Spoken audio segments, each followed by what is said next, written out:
একটি বাঘ ও গাধা গ্রামের এক পাশে উত্তেজিত হয়ে কথা বলছিল। বাঘ বলল, এ গাধা, তুই যদি আমাকে দৌড় প্রতিযোগিতায় হারাতে পারিস তাহলে তুই ওই জঙ্গলের রাজা হয়ে যাবি।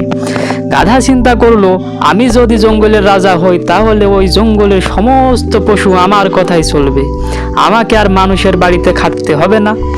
যেই ভাবা সেই কাজ। গাধা বলল, আমি রাজি। এই বলে গাধা আর বাঘ দুজনেই দিল দৌড়। চালাক বাঘ ইচ্ছা করে গাধাকে আগে দিয়ে নিজে পিছে পিছে দৌড়াচ্ছে। জঙ্গলের মাঝখানে যাওয়ার পর বাঘ বলল, ওরে গাধা, এবার থাম, তুই জিতে গেছিস। গাধা আনন্দে নাচতে শুরু করলো। বাঘ সুযোগ বুঝে গাধার ঘাড়ে মারলো এক থাবা। গাধা বলল, এটা কি হলো? আমি জঙ্গলের রাজা আর তুই কিনা আমাকে আঘাত করছিস। বাঘ বলল, আরে গাধা, তোকে যদি ওখানে খেতে যেতাম তোর মালিক আমাকে পিটিয়ে সোজা করে দিত, এজন্য তোকে রাজা হওয়ার লোভ দেখিয়ে এখানে নিয়ে আসছি। এখন তোকে আরাম করে খাবো, আমাকে আর কেউ ডিস্টার্ব করবে না।